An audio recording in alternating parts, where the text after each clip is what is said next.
اور اس کے ساتھ ہی ہم دونوں اندر گھس جائیں گے، عمران نے قریب پہنچتے ہی سرگوشی کرتے ہوئے کہا اور ٹائیگر نے صرف سر ہلانے پر اکتفا کیا۔ ہیڈ کوارٹر کی عمارت کے قریب پہنچنے سے پہلے عمران نے رفتار آہستہ کر دی، اس کی نظریں کلائی پر بندھی ہوئی گڑی پر جمی ہوئی تھی۔ یس ٹائیگر، فائر آن، عمران نے یکلہت کوڑ کے اندر ہاتھ ڈالتے ہوئے تیز لہجے میں کہا۔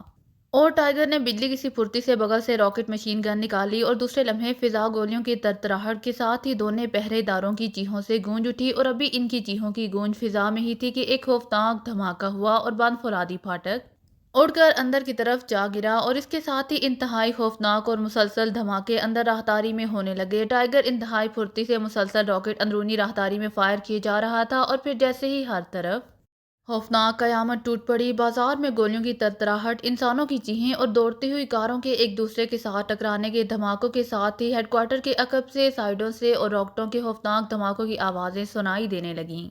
عمران کے ساتھیوں نے واقعی ہیڈ کوارٹر پر قیامت برپا کر دی تھی۔ ٹائیگر کے فائر ہونے والے مسلسل راکٹوں نے راہداری کو ریزہ ریزہ بکھیر دیا تھا اور ہر طرف گرد سی اڑنے لگی تھی۔ یس کم ان، عمران نے چیخ کر کہا۔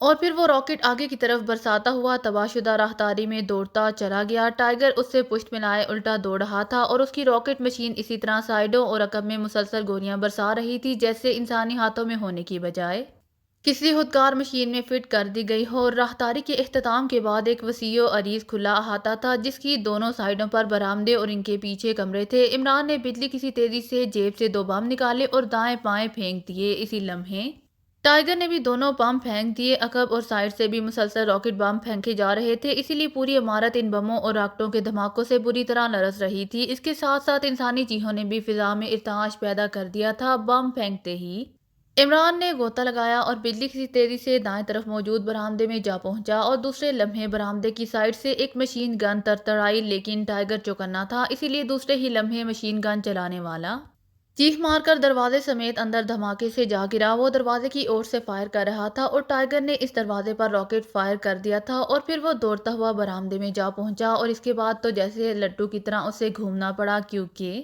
دونوں سائیڈوں سے اسے سپاہیوں کی جھلک محسوس ہوئی تھی۔ اس نے اس قدر تیز رفتاری سے گھوم کر راکٹ برسائے کہ خوفناک دھماکوں سے عمارت کے دونوں اطراف کے حصے، ان میں موجود انسانوں سمیت تنکوں کی طرح فضا میں بکھر گئے۔ اسی لمحے ٹائیگر کو 2 کمروں کے درمیان اندر جاتی راہداری کے دوسرے حصے سے مشین گن چلنے کی آوازیں سنائی دیں، تو وہ بجلی کسی تیزی سے دوڑتا ہوا اس راہداری کے سرے پر پہنچا۔ آ جاؤ، دوسرے طرف سے عمران کی آواز سنائی دی، اور ٹائیگر انتہائی تیز رفتاری سے دوڑتا ہوا آگے بڑھ گیا۔ دوسرے سرے پر سیڑھیاں نیچے جا رہی تھی، اور عمران یہی سیڑھیاں اتر رہا تھا۔ ٹائیگر سیڑھیوں کے قریب پہنچتے ہی تیزی سے گھوما، اور اس نے راہداری کے پہلے سرے کی طرف مسلسل فائر کیا۔ پھر پشت پر موجود تھیلے میں ہاتھ ڈال کر اس نے ایک چھوٹی سی ڈبیا نکال کر باہر کو اچھال دی۔ دوسرے لمحے راہداری کے سرے پر موجود برآمدے میں اس قدر خوفناک شعلہ چمکا جیسے سورج برآمدے کے اندر اتر آیا ہو۔ شعلہ چمکنے کے ایک لمحے کے بعد اس قدر خوفناک دھماکہ ہوا کہ جیسے وہاں ایٹم بم پھٹ پڑا ہو۔ اسی لمحے نیچے سیڑھیوں کے اختتام پر 2 دھماکے ہوئے۔ یہ دھماکے عمران نے کیے تھے۔ اوپر رہنا، میں اندر جا رہا ہوں، عمران کی چیختی ہوئی آواز سنائی دی، اور ٹائیگر نے سر ہلا دیا۔ مسلسل اور خوفناک دھماکے ہر طرف سے سنائی دے رہے تھے، یوں لگتا تھا جیسے دشمن فوجیں آپس میں ٹکرا رہی ہوں۔ ان دھماکوں کے ساتھ مشین گنوں کی فائرنگ بھی مسلسل ہو رہی تھی۔ ٹائیگر عمران کی آواز سنتے ہی تیزی سے آگے کو بڑھ گیا، کیونکہ وہاں رکنا فضول تھا۔ راہداری کے باہر برآمدے مکمل طور پر تباہ ہو چکے تھے، اور اس سے باہر وسیع میدان میں ہر طرف گرد پھیلی ہوئی تھی، اور اس گرد میں پتھروں اور اینٹوں کے درمیان جا بجا انسانی اعضاء بھی اڑتے ہوئے کبھی کبھی دکھائی دے جاتے تھے۔ راہداری کے سرے پر پہنچتے ہی ٹائیگر نے بجلی کسی تیزی سے دائیں بائیں دونوں طرف بم اچھال دیے، اور پھر وہ مسلسل اسی کام میں لگا رہا۔ تھوڑے تھوڑے وقفے بعد وہ راکٹ بھی فائر کر دیتا، اور بم بھی۔ اس طرح دراصل وہ اس راہداری کا تحفظ کر رہا تھا، کیونکہ اگر وہ راہداری میں پھنس جاتے تو یقیناً اس کا اور عمران کا خاتمہ یقینی تھا۔ ٹائیگر کو گزرتا ہوا ایک ایک لمحہ صدیوں کے برابر محسوس ہو رہا تھا، کیونکہ کسی بھی لمحے ان پر کسی بھی طرف سے جوابی فائر ہو سکتا تھا، لیکن عمران واپس ہی نہیں آ رہا تھا۔ ایک بار ٹائیگر نے سوچا کہ وہ عمران کے پیچھے جائے، لیکن دوسرے لمحے اس نے یہ خیال جھٹک دیا، کیونکہ اس طرح یہ مورچہ خالی چھوڑ دیتا، اور اس مورچے کو خالی چھوڑنا شاید زندگی کی سب سے بڑی حماقت بن جاتی۔ اسے معلوم تھا کہ عمران اکیلا 10 آدمیوں پر بھاری ہے۔ ٹائیگر تھوڑی دیر بعد اسے عقب سے عمران کی آواز سنائی دی، یس باس، فائل مل گئی، اب نکلنے کی کرو، عمران نے دوڑ کر اس کے قریب آتے ہوئے کہا، اور ٹائیگر بجلی کسی تیزی سے آگے بڑھا، لیکن راہداری سے نکل کر ٹوٹے ہوئے برآمدے میں پہنچتے ہی وہ یکلہت اچھل کر منہ کے بال نیچے گرا۔ اس پر سائیڈ سے مشین گن کا فائر کیا گیا تھا۔ اسی لمحے عمران کا ہاتھ گھوما اور جس طرف سے فائر آیا تھا ادھر خوفناک اور کان پھاڑ دھماکہ ہوا اور ٹائیگر اچھل کر نہ صرف کھڑا ہو گیا بلکہ تیزی سے دوڑتا ہوا باہر میدان میں آ گیا۔ وہ اپنی بے پناہ پھرتی کی وجہ سے نیچے گر کر فائر سے بچ نکلا تھا، گولیاں اس کے جسم کے اوپر سے نکل گئی تھیں۔ باہر میدان میں آتے ہی عمران نے جیب سے ایک چپٹا سا پستول نکالا اور اس کا رخ آسمان کی طرف کر کے ٹریگر دبا دیا، پھر پستول واپس جیب میں رکھ کر وہ ٹائیگر کے ساتھ دوڑتا ہوا بجائے مین گیٹ کی طرف بڑھنے کے دائیں طرف تباہ شدہ حصے کی طرف بڑھتا چلا گیا۔ پستول کا ٹریگر دباتے ہی شیوں کی آواز سے کوئی چیز آسمان کی طرف بلند ہوتی اور پھر بلندی پر جا کر ایک ستارہ سا چمکا اور بجھ گیا۔ یہ ٹرچ فائر تھا اور واپسی کی نشانی، اور اس فائر کے ہوتے ہی دھماکے یکلہت بند ہو گئے، لیکن کان ابھی تک ان دھماکوں کی باز گشت سے گونج رہے تھے۔ عمران بجلی کسی تیزی سے دائیں طرف ٹوٹے ہوئے ایک حصے میں داخل ہوا اور ٹائیگر جو اس کے پیچھے دوڑ رہا تھا اس کے ساتھ ہی دراڑ میں داخل ہوا۔ دراڑ کا اختتام ایک پتلی سی گلی میں ہوا۔ اسی لمحے ایک کار کی بریکوں کے چیخنے کی آواز سنائی دی اور وہاں اختتامی حصے کے بالکل سامنے کار رکی، اور پھر اس کار کے اس دروازے اس طرح کھل گئے جیسے وہ آٹومیٹک انداز میں سیٹ کیے گئے ہوں۔ عمران اور ٹائیگر اچھل کر کار کے اندر داخل ہوئے اور کار ایک جھٹکے سے آگے بڑھ گئی۔ ڈرائیونگ سیٹ پر بلیک زیرو تھا۔ گلی سے فوراً آگے بڑھ کر کار گھومی اور پھر عمارت کے عقبی حصے کی طرف دوڑتی چلی گئی۔ اسی لمحے جوزف اور جوانا دوڑتے ہوئے ایک ٹوٹی ہوئی دیوار کے پیچھے سے نمودار ہوئے اور بلیک زیرو نے کار کو پوری قوت سے بریک مار دیے اور کار ایک جھٹکے سے رک گئی۔ کار کے رکتے ہی پچھلی سیٹ پر بیٹھے ہوئے ٹائیگر نے پھرتی سے دروازہ کھول دیا اور جوزف اور جوانا طرح کار کے اندر داخل ہوئے جیسے بندوق سے نکلنے والے گولی اپنے ٹارگٹ پر جا پڑتی ہے۔ ان کے اندر داخل ہوتے ہی کار ایک زوردار جھٹکے سے آگے بڑھ گئی۔ جوزف کے ایک بازو سے خون بہہ رہا تھا، لیکن اس کے چہرے پر ایسی چمک تھی جیسے وہ کوئی بہت بڑی جنگ جیت کر آیا ہو۔ کار ذرا سا آگے بڑھ کر انتہائی تیزی سے دائیں طرف گھومی اور پھر ایک تنگ سی گلی میں دوڑتی ہوئی مین روڈ پر پہنچی اور پھر تیزی سے بائیں طرف گھوم کر ایک کھلی سڑک پر دوڑتی چلی گئی۔ سڑک خالی پڑی تھی اور کار کی رفتار اس قدر تیز تھی کہ جیسے وہ کار کی بجائے کوئی جیٹ جہاز ہو۔ کار جیسے ہی ایک چھوٹے سے چوک کے قریب پہنچی، عمران کے ساتھیوں کی دوسری کار ایک سائیڈ گلی سے نکل کر ان کی کار کے پیچھے دوڑنے لگی۔ اس کار کی ڈرائیونگ سیٹ پر صفدر بیٹھا ہوا نظر آ رہا تھا۔ دونوں کاریں انتہائی تیز رفتاری سے دوڑتی ہوئی اچانک ایک سائیڈ روڈ پر مڑ گئیں۔ یہ کچی سڑک تھی اور اس کے دونوں اطراف میں کھیتوں کا طویل سلسلہ تھا۔ دونوں کاریں آگے پیچھے تیزی سے دوڑتی ہوئی سائیڈ پر موجود درختوں کے ایک جھنڈ کی طرف بڑھ گئیں۔ یہ حادثہ گنا جھنڈ تھا۔ جیسے ہی دونوں کاریں اس جھنڈ کے اندر پہنچی انہیں روک دیا گیا اور پھر وہ سب اچھل کر کاروں سے نیچے اتر آئے۔ ان سب میں صرف جوزف ہی معمولی سا زخمی ہوا تھا۔ اس کے بازو پر ایک گولی لگی تھی لیکن وہ بھی معمولی سا زخم بنا سکی تھی۔ باقی سب صحیح سلامت تھے۔ باقی اسلحہ یہیں پھینک دو، پستول تک نہ ہو کسی کے پاس، عمران نے کار سے باہر آتے ہی چیخ کر کہا، اور ان سب نے اپنی اپنی پشت پر موجود تھیلے اتار کر نیچے پھینک دیے۔ اس کے بعد انہوں نے اوور کوٹ بھی اتارے اور انہیں ہی قریب کھڑی کاروں کے اندر پھینک دیا۔ عمران نے آگے بڑھ کر ایک کار کے ڈیش بورڈ کے اندر موجود ایک بوتل نکالی جس کے اوپر سپرے فٹ تھا اور اس بوتل کے اندر شفاف رنگ کا سیال تھا۔ عمران نے باری باری سب ساتھیوں کے چہروں اور سر کے بالوں پر یہ شفاف سیال سپرے کیا اور آخر میں اس نے اپنے چہروں اور بالوں پر بھی یہ سپرے کیا۔ سپرے ہوتے ہی ان سب کے چہروں پر موجود میک اپ بھاپ بن کر اڑ گیا۔ عمران نے پہلے ہی اپنے اور اپنے ساتھیوں کے چہروں پر ڈبل میک اپ کیا تھا۔ اوپر والا میک اپ اب اس سپرے سے خود بخود غائب ہو جاتا تھا جبکہ نچلے میک اپ پر اس سپرے کا کوئی اثر نہ ہوتا تھا، اسی لیے سپرے ہونے کے بعد ان سب کے چہرے اور بالوں کا رنگ یکسر بدل گیا۔ اوور کوٹوں کے نیچے انہوں نے باقاعدہ مختلف رنگوں کے کوٹ پہن رکھے تھے، اسی لیے اوور کوٹ اترنے کے بعد ان کا لباس بھی پہلے سے مختلف ہو گیا تھا۔ اب آپ سب مختلف سمتوں سے سڑک پر پہنچیں اور پھر وہاں سے جس طرح بھی ہو سکے مین پوائنٹ پر پہنچنے کی کریں۔ عمران نے انہیں ہدایات دیتے ہوئے کہا، آپ یہیں رکیں گے؟ بلیک زیرو نے حیران ہو کر پوچھا۔ ہاں، فی الحال یہ محفوظ جگہ ہے اور میں یہاں فائل کا مطالعہ کرنے کے بعد اسے جلاؤں گا اور پھر شہر کا رخ کروں گا، ورنہ یہ فائل میرے لیے پھانسی کا پھندا بھی بن سکتی ہے، عمران نے سر ہلاتے ہوئے کہا، اور اس کے ساتھی تیزی سے درختوں کے جھنڈ سے باہر نکلے اور پھر علیحدہ علیحدہ سمتوں میں مڑ گئے جبکہ عمران نے کوٹ کی اندرونی جیب سے فائل نکالی اور اطمینان سے اس کے مطالعہ میں مصروف ہو گیا۔ اس کا انداز ایسا تھا جیسے اس نے یہ فائل اس قدر خوفناک تباہی کے بعد حاصل نہ کی ہو بلکہ کسی دوست سے اسے تحفے کے ذریعے بذریعہ ڈاک منگوائی ہو۔ دنیا و مافیا سے بے خبر وہ فائل کے مطالعہ میں گم ہو چکا تھا۔ پریزیڈنٹ ہاؤس کے مخصوص میٹنگ روم میں کرنل ڈیوڈ کنر فرانک کے ساتھ ساتھ پرائم منسٹر بھی موجود تھے۔ کنر فرانک کا چہرہ بری طرح اترا ہوا تھا، یوں لگتا تھا جیسے وہ ابھی اپنے کسی عزیز کو دفنا کر آیا ہو۔ صدر مملکت ابھی تک میٹنگ ہال میں نہیں آئے تھے اور یہاں موجود تینوں بالکل خاموش بیٹھے ہوئے تھے۔ تھوڑی دیر بعد صدر کا مخصوص دروازہ کھلا اور ہلکے نیلے رنگ کا سوٹ پہنے صدر مملکت اندر داخل ہوئے۔ ان کے چہرے پر گہری سنجیدگی جیسے ثبت ہو کر رہ گئی تھی، فراہ پیشانی لکیروں سے اس طرح پر تھی جیسے پیشانی نہ ہو، گراموفون ریکارڈ ہو۔ صدر مملکت کے اندر داخل ہوتے ہی ہال میں موجود تینوں افراد احتراماً اٹھ کھڑے ہوئے۔ تشریف رکھیے۔ صدر مملکت نے اپنی مخصوص کرسی پر بیٹھتے ہوئے انتہائی سنجیدہ لہجے میں کہا، اور وہ تینوں بیٹھ گئے۔ پرائم منسٹر کی کرسی صدر مملکت کی کرسی کے نزدیک تھی، جبکہ کرنل ڈیوڈ اور کرنل فرانک کچھ فاصلے پر سامنے کرسیوں پر بیٹھے ہوئے تھے۔ ان کے درمیان ایک خاصی بڑی میز تھی۔ صدر مملکت چند لمحوں تک غور سے کرنل ڈیوڈ اور کرنل فرانک کو دیکھتے رہے۔ کرنل فرانک، آپ اسرائیل کی انتہائی طاقتور ایجنسی ریڈ آرمی کے سربراہ ہیں۔ آپ نے ایک کالونی میں ایکشن کر کے کئی عمارتوں کو تباہ کر دیا۔ آپ کی رپورٹ ہے کہ اس عمارت میں عمران اور اس کے ساتھی موجود تھے، جو ایک خفیہ راستے سے پہلے ہی فرار ہو گئے تھے، اور اس کے فوراً بعد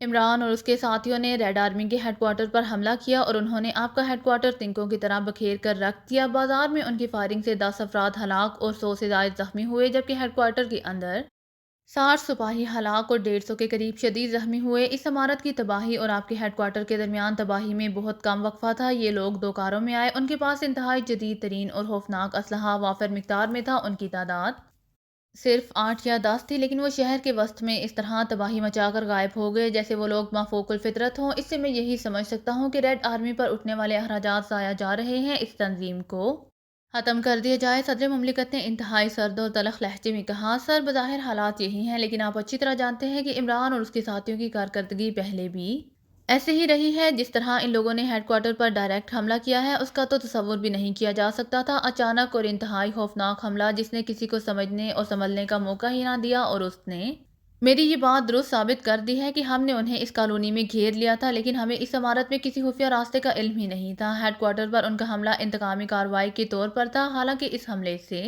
ان کا کوئی مقصد پورا نہیں ہوتا تھا۔ جہاں تک میں سمجھا ہوں، یہ عمران کی انتہائی گہری چال ہے۔ اس نے یہ حملہ کر کے یہی پلاننگ کی ہے کہ اس طرح حکومت ریڈ آرمی تنظیم کو ختم کر دے گی، اور ہو سکتا ہے کہ وہ دوسرا حملہ GP5 کے ہیڈ کوارٹر پر کرے، اور اس طرح GP5 بھی ختم کر دی جائے گی، اور پھر عمران اور اس کے ساتھیوں کو پوری طرح کھل کر کھیلنے کا موقع مل جائے گا۔ ویسے آپ بااختیار ہیں، جو چاہیں کر سکتے ہیں، کرنل فرانک نے جواب دیا۔ بات کے آغاز میں اس کے لہجے میں نرمی تھی، لیکن جیسے جیسے وہ بات کرتا گیا، اس کے لہجے میں خود بخود سختی کا عنصر بڑھتا گیا۔ گڈ آرگومنٹس کرنل فرانک، آپ کے اس انداز نے آپ کی عزت میرے دل میں بڑھا دی ہے۔ واقعی ہمیں اس انداز میں نہیں سوچنا چاہیے تھا۔ صدر مملکت نے بجائے غصے ہونے کے مسکراتے ہوئے جواب دیا، سر، اگر ہم دشمنوں کے حملوں کے نتیجے میں اپنی ایجنسیاں بند کر دیتے تو یہ ملک کے لیے اچھی بات ثابت نہیں ہوگی۔ جہاں تک میں سمجھا ہوں، یہ عمران اور اس کے ساتھی اسی لیے کامیاب رہتے ہیں کہ انہیں یہاں سیاسی پناہ گاہیں مل جاتی ہیں، اور اسلحہ بھی۔ اگر ہم ایسے اقدامات کر لیں کہ انہیں یہاں پناہ گاہیں اور اسلحہ نہ مل سکے، تو یہ لوگ 2 دن بھی آزاد نہ رہ سکیں۔ وزیر اعظم نے بڑے مدبرانہ لہجے میں کہا، میری سمجھ میں یہ بات نہیں آتی محترم وزیر اعظم، کہ ملک ہمارا، یہاں کے عوام ہمارے، پولیس کے ساتھ ساتھ GP5 اور ریڈ آرمی کے ہزاروں تربیت یافتہ افراد بھی یہیں موجود ہیں، اور وہ لوگ اجنبی ہیں۔ ان کے پاس بظاہر کوئی وسائل نہیں ہیں، لیکن کامیاب انہی کے اقدامات رہتے ہیں۔ ہم صرف باتیں ہی کرتے رہ جاتے ہیں۔ آخر وہ پکڑے کیوں نہیں جاتے؟ صدر مملکت نے ہونٹ چباتے ہوئے کہا، سر، وہ پکڑے تو گئے تھے۔ GP5 نے انہیں ٹریپ کر لیا تھا، لیکن وہ پھر ناممکن کو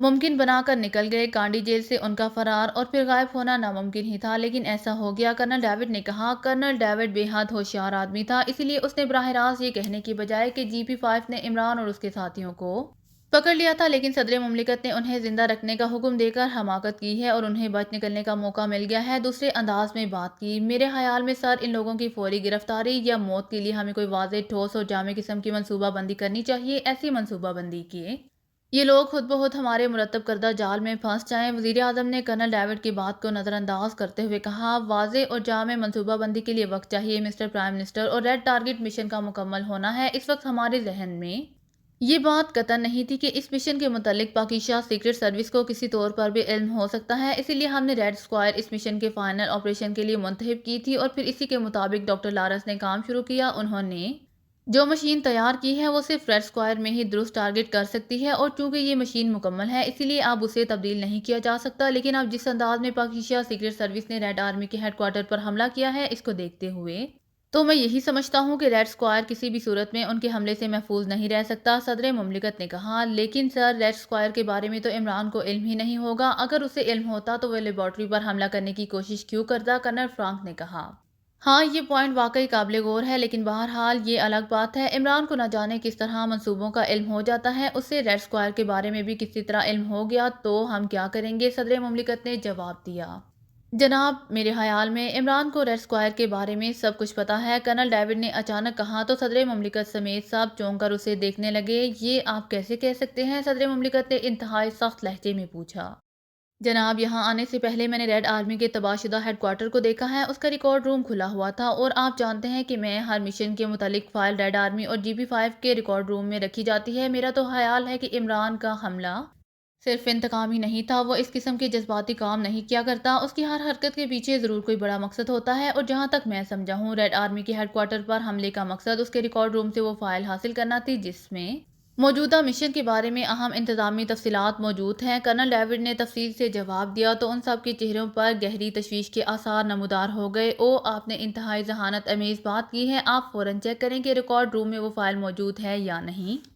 صدر مملکت نے تیز لہجے میں کہا، جس انداز میں ریکارڈ روم تباہ ہوا ہے اب یہ بات چیک نہیں ہو سکتی۔ ریکارڈ روم میں اس قدر طاقتور بم مارے گئے ہیں کہ وہاں موجود ہر فائل ختم ہو گئی ہے۔ ویسے کرنل ڈیوڈ کی بات غلط بھی ہو سکتی ہے، کیونکہ ہیڈ کوارٹر کا صرف ریکارڈ روم ہی تباہ نہیں ہوا بلکہ ہیڈ کوارٹر کا ہر شعبہ اسی طرح تباہی کا شکار ہے۔ کرنل فرانکس نے جواب دیا، جناب، میرے ذہن میں ایک تجویز آئی ہے، اگر صحیح معنوں میں اس تجویز پر عمل کر سکے تو میرے خیال میں ہم ان لوگوں کو پکڑ بھی سکتے ہیں اور اپنا مشن بھی آسانی سے مکمل کر سکتے ہیں۔ وزیر اعظم نے اچانک کہا تو صدر مملکت سب چونک کر ان کی طرف دیکھنے لگے۔ آپ فرمائیں، آپ کی ذہانت کی تو پوری دنیا قائل ہے، صدر مملکت نے کہا تو وزیر اعظم نے مسکرا کر اظہار تشکر کے طور پر سر ہلا دیا۔ ہمارا اصل مشن ریڈ اسکوائر میں مکمل ہونا ہے، اس کے علاوہ کسی اور عمارت میں مکمل نہیں ہو سکتا، یہ بات تو طے ہے، وزیر اعظم نے کہا۔ بالکل، صدر مملکت نے اس بات میں سر ہلاتے ہوئے جواب دیا۔ فرض کیا کہ عمران کو ریڈ اسکوائر کا علم ہو گیا ہے، لیکن مجھے یقین ہے کہ اسے کم از کم یہ علم نہیں ہوگا کہ ہم ریڈ اسکوائر میں ہی مشن کو مکمل کرنے پر مجبور ہیں، کیونکہ وہ اب تک لیبارٹری میں داخل نہیں ہو سکا اور بغیر ڈاکٹر لارنس سے ملے اسے یہ معلوم ہی نہیں ہو سکتا، اور اگر اس کے ریڈ آرمی کے ہیڈ کوارٹر سے فائل حاصل کر بھی چکا ہے تب بھی اس فائل میں یہ درج نہیں ہے کہ ہمارا یہ مشن ریڈ اسکوائر کی عمارت میں ہی مکمل ہو سکتا ہے۔ وزیر اعظم نے کہا، آپ کا آئیڈیا بالکل درست ہے، مگر صدر مملکت نے کچھ کہنا چاہا۔ میری بات مکمل ہونے دیجیے سر، وزیر اعظم نے صدر مملکت کی بات ٹوکتے ہوئے کہا، اور صدر مملکت خاموش ہو گئے۔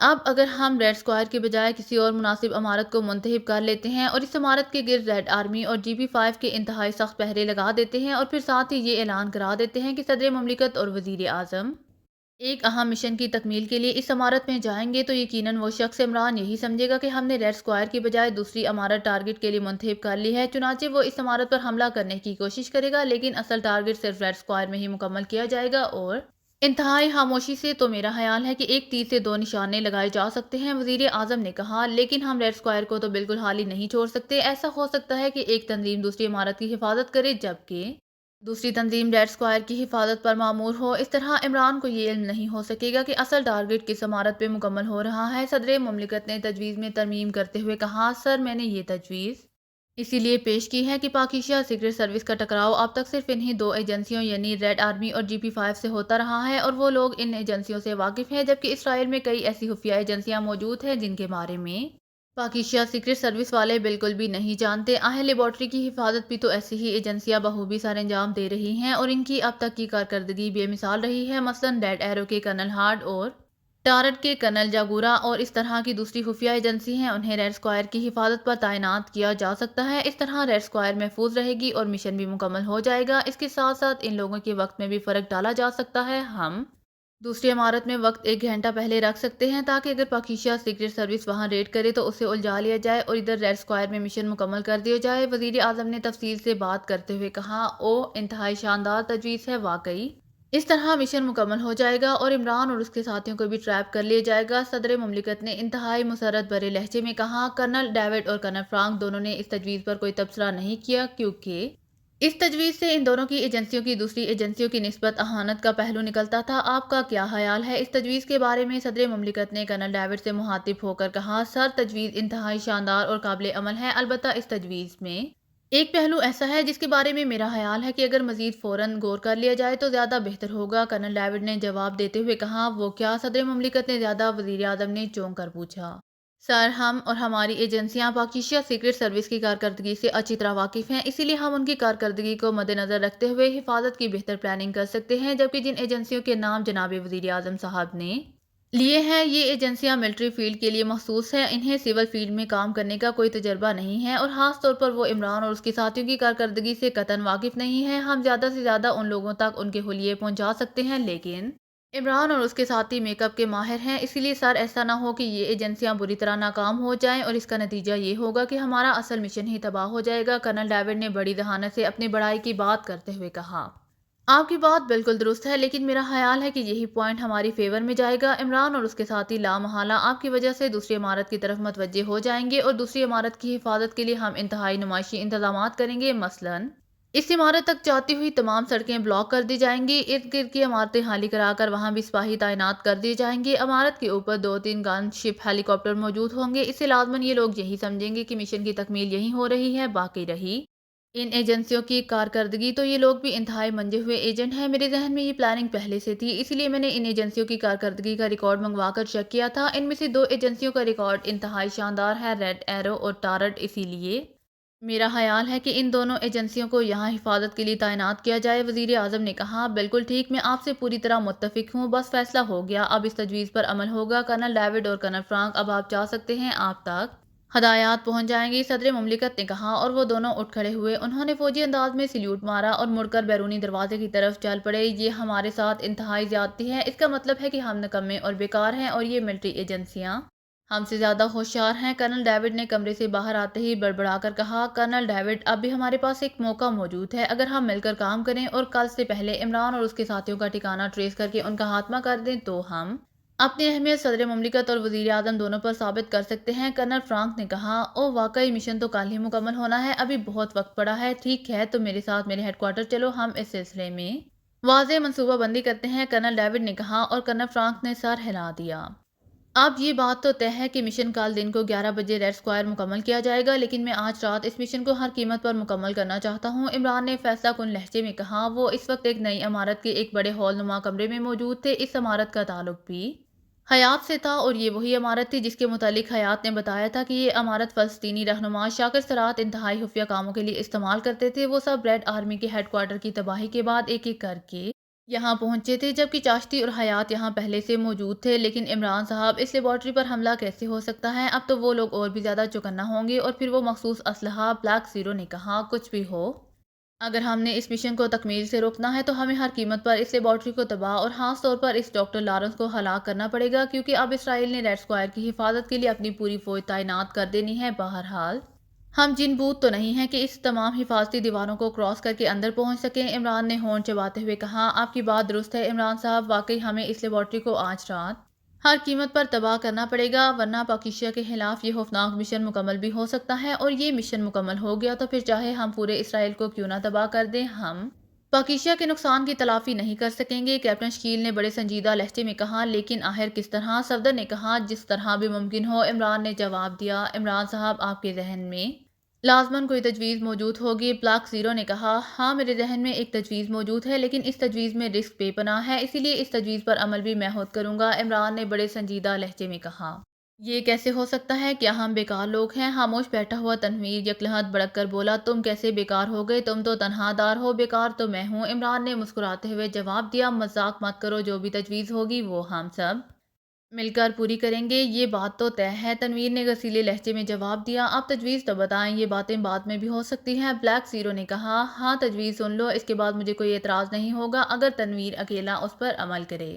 عمران نے مسکراتے ہوئے کہا، میں کر سکتا ہوں، تم مجھے موقع تو دو۔ تنویر نے ترقی بترقی جواب دیتے ہوئے کہا، اچھا پہلے تجویز سن لو، اس لیبارٹری میں اصل شخصیت ڈاکٹر لارنس ہے، اگر کسی طرح ڈاکٹر لارنس کو لیبارٹری سے باہر نکالا جا سکے تو اس کی جگہ ہم میں سے کوئی بھی لے سکتا ہے، اس کے بعد لیبارٹری میں داخلہ اور اس کی تباہی آسان ہو جائے گی۔ عمران نے کہا، یہ تجویز ہے، میرے خیال میں اس سے زیادہ احمقانہ تجویز ممکن ہی نہیں ہو سکتی۔ تنویر نے برا سا منہ بناتے ہوئے کہا، اچھا تم کوئی عقل مندانہ تجویز بتا دو۔ عمران نے مسکراتے ہوئے کہا، ہمیں فوری طور پر اگر اسلحہ مہیا ہو جائے تو ہم یہاں کسی ملٹری ایئرپورٹ پر چھاپہ مار کر وہاں سے کوئی ہیلی کاپٹر حاصل کر سکتے ہیں، اور پھر اس ہیلی کاپٹر کے ذریعے اس لیبارٹری پر انتہائی طاقتور اور خوفناک بم پھینکے جا سکتے ہیں۔ باقی ممبرز اس علاقے کے ارد گرد ہی موجود رہیں گے، ان بموں کی وجہ سے لازماً وہاں افراتفری پھیلے گی۔ اس وقت اگر باقی ساتھی ان پر حملہ کر دیں تو نتیجہ یہ ہوگا کہ لیبارٹری کے اندر موجود لوگ باہر نکلنے اور اپنے ساتھیوں کی مدد کرنے پر مجبور ہو جائیں گے۔ اس لیبارٹری میں گھس کر اس لیبارٹری کو تباہ کیا جا سکتا ہے۔ تنویر نے اپنی فطرت کے مطابق تجویز سوچتے ہوئے کہا، نہیں، یہ تجویز صرف مفروضے پر مبنی ہے۔ اگر لیبارٹری کے اندر موجود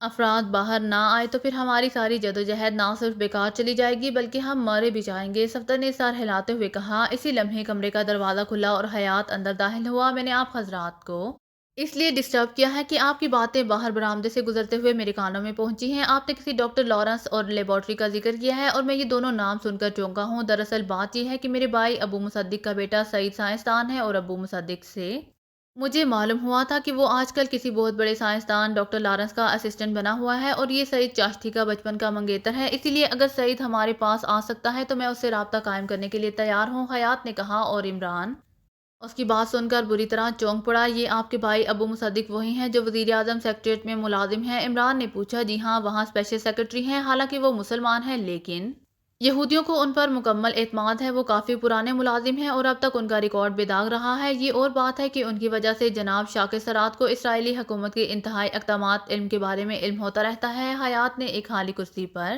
بیٹھتے ہوئے کہا، کیا آپ کسی طرح یہ معلوم کر سکتے ہیں کہ ان کا بیٹا سعید اب بھی ڈاکٹر لارنس کے ساتھ ہی کام کر رہا ہے؟ عمران نے پوچھا۔ یہ بات تو مجھے معلوم ہے کہ ڈاکٹر لارنس کسی خصوصی مشن پر کام کر رہا ہے اور سعید اس مشن میں اسے اسسٹ کر رہا ہے، حیات نے جواب دیا۔ کیا اس لیبارٹری میں وہ چاشتی سے ملنے پر تیار ہو جائے گا؟ عمران نے کہا، چاشتی سے لیبارٹری میں شاید نہیں، کیونکہ مجھے ابو مصدق نے بتایا تھا کہ جس لیبارٹری میں ڈاکٹر لارنس کام کر رہا ہے اس کی انتہائی زبردست حفاظت کی جا رہی ہے اور اس لیبارٹری کی حفاظت کے لیے ملٹری فیلڈ کی 4 انتہائی خفیہ ایجنسیاں تعینات ہیں جن کا سربراہ کوئی کرنل ہارٹ ہے اور کوئی کرنل جاگورا بھی ساتھ ہے۔ اور ابو مصدق کے ہی بقول کرنل ہارڈ اور کرنل جاگورا انتہائی سخت اور باصول آدمی ہیں، حیات نے جواب دیا۔ کرنل ہارڈ اور کرنل جاگورا، یہ دونوں نام میرے ذہن میں موجود ہیں۔ کیا ابو مصدق صاحب کرنل ہارڈ سے ملے ہیں کبھی؟ عمران نے پوچھا۔ مجھے اس بات کا علم نہیں ہے، ویسے اگر آپ کہیں تو میں اسپیشل ٹرانسمیٹر پر کال کر کے ابو مصدق سے پوچھ لیتا ہوں، حیات نے کہا۔ کیا ابو مصدق مجھ سے بات کریں گے اور کیا وہ مجھے ضروری معلومات مہیا کر دیں گے؟ عمران نے کہا۔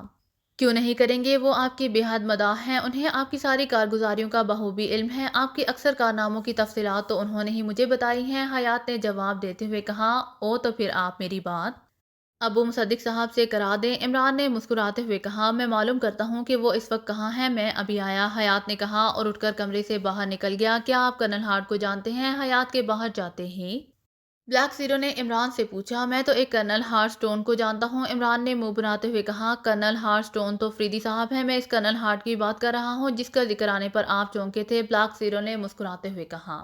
چونکا تو اسی لیے تھا کہ پہلے تو سٹون ہارٹ ہوا کرتے تھے، اب حالی کرنل ہارٹ ہی ہونے لگ گئے ہیں۔ عمران بھلا اتنی آسانی سے کہاں قابو میں آنے والا تھا، تو آپ بتانا نہیں چاہتے؟ بلیک زیرو نے ہونٹ چباتے ہوئے کہا۔ راشد ڈار صاحب، آپ ہاں اپنا نروس بریک ڈاؤن کرانے پر تلے ہوئے ہیں۔ عمران صاحب جب کوئی بات نہ بتانا چاہے تو پھر دنیا کی کوئی طاقت ان سے نہیں پوچھ سکتی، صفدر نے مسکراتے ہوئے بلیک زیرو سے کہا۔ کیوں نہیں پوچھ سکتی؟ اگر چیف باس چاہے تو اس کے حلق میں انگلی ڈال کر سب کچھ اگلوا لے، تنویر نے برا سا منہ بناتے ہوئے کہا۔ حلق میں انگلی صرف بوڑھوں کے ڈالی جاتی ہے اور وہ بھی یہ معلوم کرنے کے بعد کہیں نکلی بتیسی تو موجود نہیں ہے، ورنہ انگلی غائب بھی ہو سکتی ہے۔ عمران نے بڑی معنی خیز نظروں سے بلیک زیرو کو دیکھتے ہوئے کہا، تو بلیک زیرو بے اختیار مسکرا دیا۔ چیف باس کی بات اور ہے، میں ان سے ہٹ کر بات کر رہا تھا، صفدر نے بھی مسکراتے ہوئے کہا۔ اچھا، یعنی تمہارے چیف باس کی بات ہی اور ہے، واہ، اسی لیے وہ پردے میں رہتا ہے؟ عمران نے چونک کر کہا۔ میں نے لفظ بات اور کہا ہے، جنس اور نہیں کہا، صفدر نے ہنستے ہوئے کہا۔ بہرحال بات تو ایک ہی ہے، مقصد تو بات ہے نا، کیوں راشد ڈار صاحب؟